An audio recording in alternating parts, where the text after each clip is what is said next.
Dans un message audio transcrit par nos confrères de Ici Lomé, le prof Olu, premier responsable du Parti socialiste du renouveau, donnait son point de vue sur la modification de la constitution en cours à l'Assemblée nationale togolaise. Togolais, chers compatriotes, au nom du Pacte socialiste pour le renouveau, PSR, parti que je dirige, moi, professeur Olu Komi, je prends la parole pour éclairer le peuple sur la modification de la constitution en cours à l'Assemblée nationale togolaise. Cette démarche suscite des observations sur le plan de sa constitutionnalité, sa légitimité et sur le plan éthique. D'abord sur le plan de sa constitutionnalité, il s'agit de se demander si l'Assemblée actuelle, dont le mandat a pris fin, peut encore modifier notre constitution sans la violer. La réponse à cette question est certaine, l'Assemblée actuelle n'a plus le pouvoir de modifier la constitution togolaise. Certes, l'article 52, dernier alinéa dispose les membres de l'Assemblée nationale et du Sénat sortant, par fin de mandat ou dissolution, restent en fonction jusqu'à la prise de fonction effective de leurs successeurs.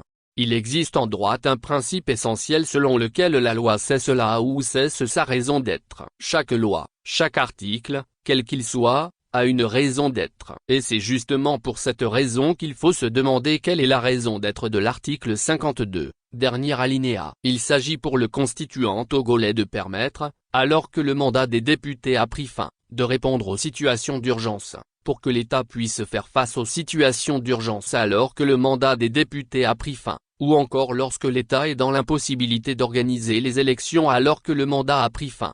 La situation actuelle dans laquelle la constitution togolaise est en train d'être modifiée ne correspond ni à une situation d'impossibilité, ni à une situation d'urgence. L'article 52 n'a pas pour finalité d'autoriser une prorogation artificielle du mandat des députés. Il existe une différence entre l'exercice d'un mandat et rester en fonction alors que le mandat a pris fin. Il en résulte que, normalement, cette assemblée dont le mandat a pris fin ne devrait même pas pouvoir être convoquée pour une session ordinaire, à plus forte raison pour la modification de la Constitution qui est le texte fondamental de notre pays.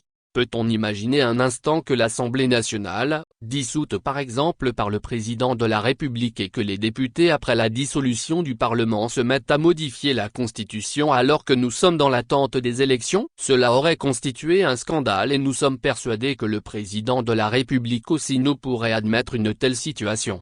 Nous sommes dans un cas similaire. Le mandat des députés selon l'article 52 a pris fin. Ils sont simplement en fonction pour répondre aux situations d'urgence, pour donner à l'État le moyen de pouvoir réagir dans les situations d'urgence ou lorsqu'il s'avère que l'élection devient impossible. La loi cesse là où cesse sa raison d'être. Nous ne sommes pas dans cette situation alors le Parlement n'a plus l'entièreté de ses compétences. Sur le plan de la légitimité, l'article 146 de la Constitution togolaise dispose la source de toute légitimité découle de la présente Constitution. De ce texte, il résulte que les initiatives de l'Assemblée nationale ne seront légitimes qu'autant qu'elles restent dans le cadre des attributions qui lui sont reconnues par la Constitution. Or, en tenant compte des développements précédents, la Constitution ne lui reconnaît pas le pouvoir de modifier les termes mêmes de la Constitution alors que nous sommes dans une situation de fin de mandat et qu'il n'y a ni urgence ni impossibilité d'organiser de nouvelles élections.